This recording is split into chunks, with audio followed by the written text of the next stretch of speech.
E a respeito do dente do siso, qual é o melhor tratamento? Deve-se extrair ou não? O que o doutor tem para falar? Com relação ao dente do siso, primeiro que o dente do siso é um dente que a tendência, com o passar das gerações, é ele sumindo. Por quê? Porque os hábitos de alimentação nossos estão sendo alterados com o passar dos anos.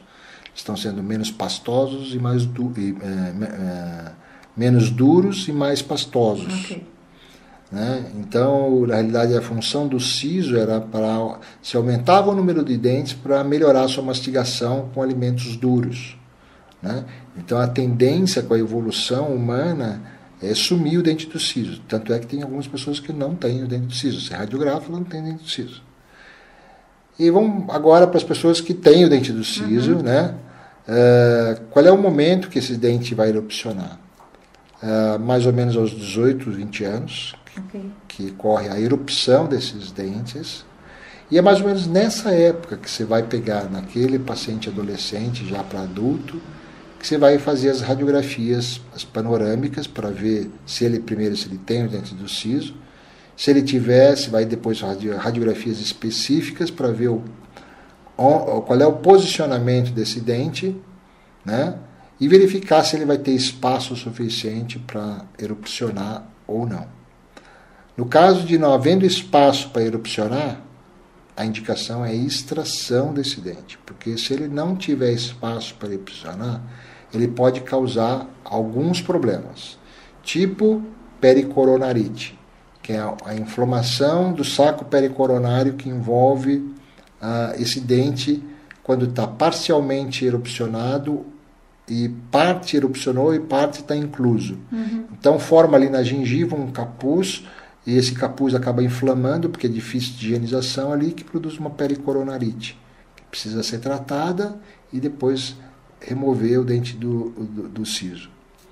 A pericoronarite, uma vez, ela também abre porta para bactérias que entram na sua corrente sanguínea, produzindo todos aqueles problemas que a gente já falou anteriormente.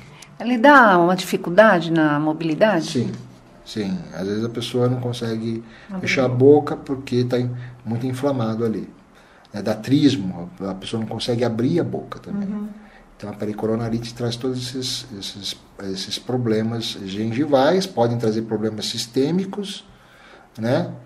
E esse saco pericoronário também pode inflamar de tal forma de produzir tumores benignos também. Tá? Em pacientes que estão com os dentes inclusos, os sisos inclusos, tá? Tumores benignos, não malignos. E aí, se porventura tiver que extrair esses dentes, é correto extrair os quatro? Normalmente a gente acaba extraindo 2 de um lado.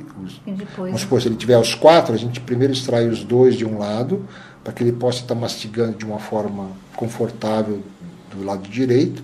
Depois que cicatrizar, a gente tira os outros 2 posteriormente.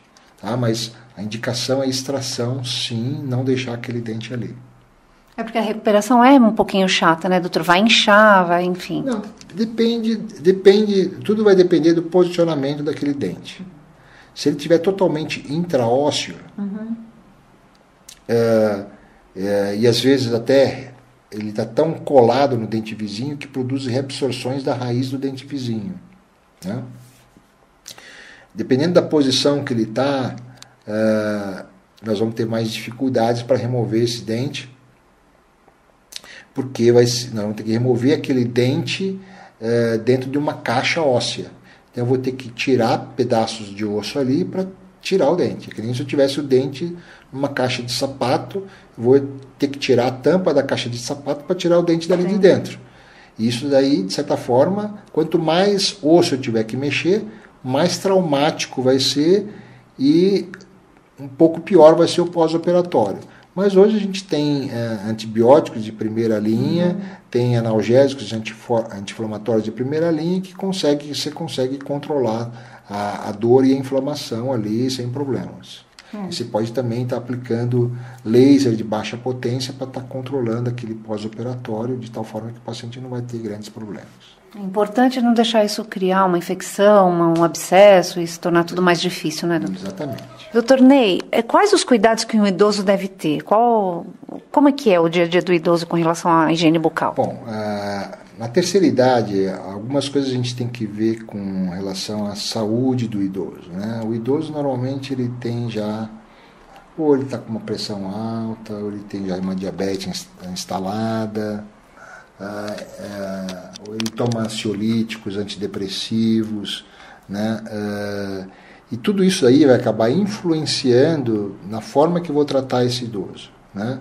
Por exemplo, vamos supor se naquele histórico que eu faço, quando o paciente vem a primeira vez, eu percebo que é idoso, ok, quais são os medicamentos que você toma, né? Normalmente ele está tomando ansiolítico e antidepressivo, né? Remédio para ansiedade e remédio para depressão. Quando ele está tomando isso aí, eu já vou verificar que esse paciente é um potencial risco para ter cáries com muito mais facilidade do que um paciente que não toma esse tipo de medicamento. Então vai ser um paciente que vai ter um controle mais de perto. Ele entra naquela lista de pacientes geração cárie zero, né, que a gente faz o acompanhamento mensal.